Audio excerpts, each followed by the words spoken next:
our final senior speech of the year, Joselin and Jayda.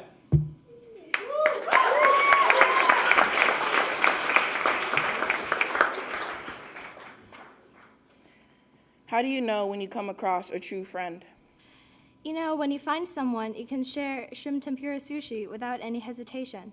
A person that is willing to accompany you in a cab with a sketchy Belmore dude who tries to set you up with his son.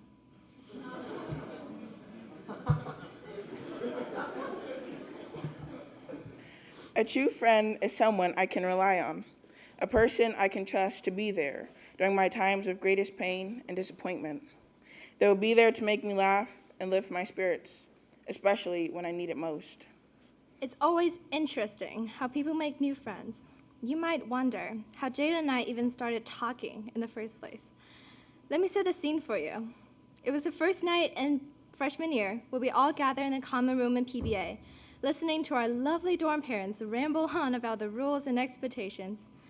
So there she is, in her purple elephant pants, leaning on the doorframe with a face saying, "Why the heck am I here in this common room basement?" I quickly glanced at this girl, pursing her lips, and told myself, there's no way we're gonna be friends. But of course, we found ourselves in the same bonding group that very night. Then, I do the unthinkable. I asked for her opinions for the wallpaper on my phone. It was a tough call. I had to choose between balloons, smiley faces, and some artificial flowers. You would have never guessed that this girl, the next night at study hall, approached me with the exact same request. That's right. I asked her to choose my newly upgraded wallpaper on my phone between a snowman, heart-shaped balloons, and more realistic-looking flowers. Yeah, I was a weird kid, but I wasn't alone in this. Joselin isn't so normal as she appears to be. There's one Sunday afternoon, I went to ask her a question, maybe about wallpapers, who knows. And she was exercising to this video of oddly dressed Korean ladies. And she doesn't even speak Korean. To mask her embarrassment, she asked me to join in, and of course I did. 5 minutes later, I was busting a sweat alongside Joselin, doing squats in some hot pink shorts. I can now say I am skilled at arm aerobics. But we're not completely different. We share some common denominators. Like the one time with a stupid scooter. I'll start. It was a hot spring afternoon, and Mrs. Graham had just told us we're all walking to Smolax to get some ice cream. Suddenly, I had a brilliant idea to borrow a scooter to ride down to Smolax, having been out of practice for 8 years. I was cruising it all smoothly down the main road, the sun shining, birds singing, and Mitch Jones appeared out of Whitney, looking fine as usual.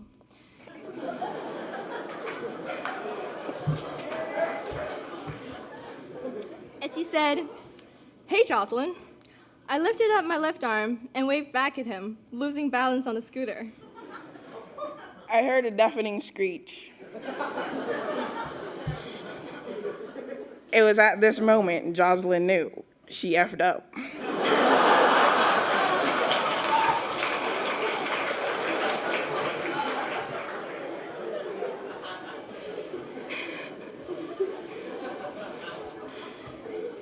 Seconds later, there I was, without a scooter. I was toppling down the hill, my left shoe flying off tangent. To my horror, Mitch witnessed my glorious failure. With a puzzled look, he asked me if I was okay.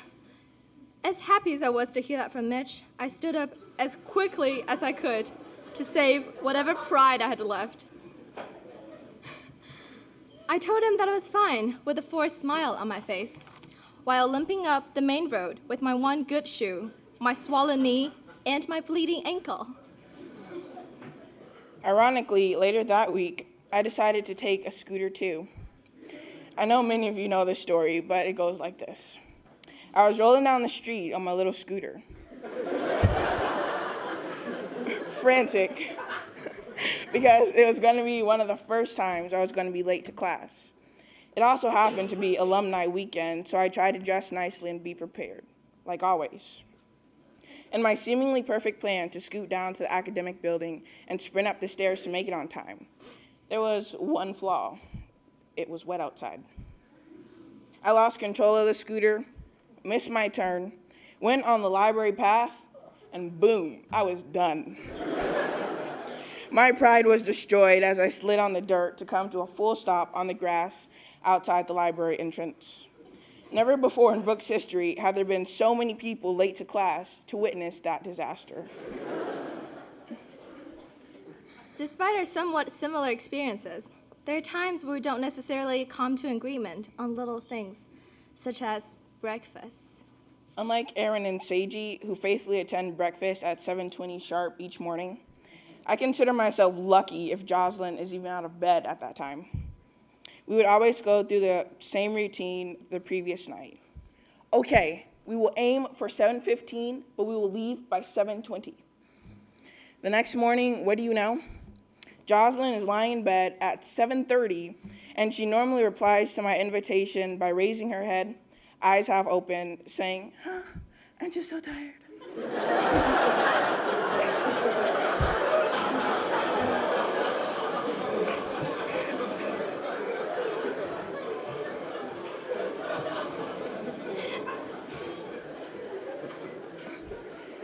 Well, obviously.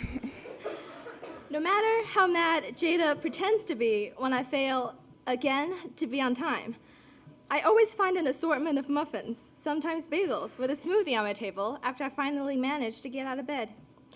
Jayda's one of those girls who has a hard-looking exterior while carrying a warm, soft heart. I don't expect to see a smile on her face every time I pass her down the hallway. Believe me, there are times where she completely ignores her little friend. But at the end of the day, I can always count on her for anything, from printing a paper for me in the library to teaching me how to use the laundry machine for the first time. The exciting part is that after the lesson, I got rewarded with a laundry quiz. She must have thought I really needed it. To me, Jayda is the person that I don't need to hesitate to wake her up at 3 a.m. for a midnight crisis, even though her room is like a living glacier. Although my room is freezing, it would always pass the five-star hotel inspection. Yeah, for an Eskimo. Anyway, the bed is always made, the clothes are hung up, and the floor is so clean it can reflect your soul. That's my room. Joselin's room, on the other hand, let's not get into that. I can't tell you how many times I almost died in there by tripping over whatever's in the weekly selection of her bodega. It's not possible. She can't even manage to navigate in her room. Imagine if Sephora and Whole Foods combined. Then it exploded. Countless times through our shared wall, I would hear Joselin,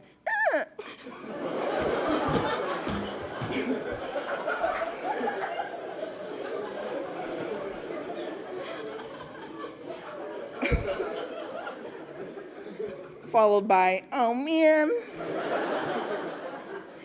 And I just sit there and chuckle to myself, thinking she did it again. And I was right. Usually I get to hear the exciting story. Jayda, I just tripped over my backpack. Jayda, this pink boot was in my way and my perfume just spilled all over my floor.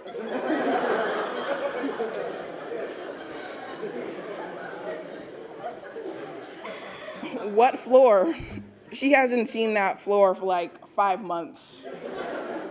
It's just a random assortment of items. So you might wonder how Joselin's room passed the dorm inspection before break every year. Well, we have a secret formula. Now, before we proceed, we want to ask the dorm parents to gently cover up your ears. It's for your own benefit. Basically, what we do is that Joselin would sweep everything off the open surfaces, and I'll be holding a Whole Foods paper bag so that everything falls perfectly into it. And eventually, we hide those paper bags, usually 5 to 7, inside my cabinets. Then she just pours everything back on the floor after we come back from break.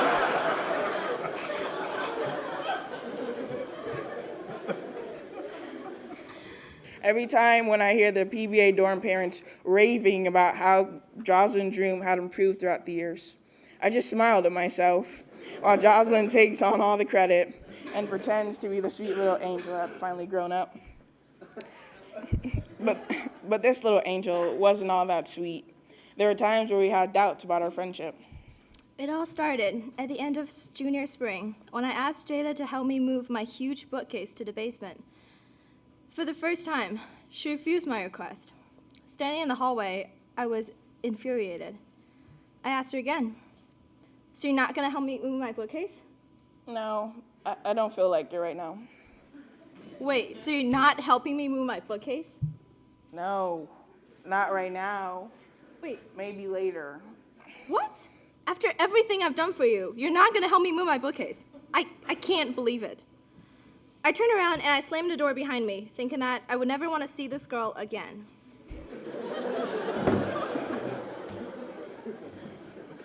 I don't remember how much time had passed until we spoke to each other. During those few weeks, we brushed our teeth, ran on neighboring treadmills, sat in the same classroom, tortured by French, without uttering a single word to each other. Finally, at Boohoo Chapel, I was so happy to see Jayda sitting right behind my seat. We were so close, yet so far away. As we were waiting to greet the seniors, I told myself, it is now or never. I finally gathered up my courage and turned around. Jayda, do you see the huge spider web on the ceiling? Wait, is she actually talking to me? Yeah, I see it, Joselin. It's so huge.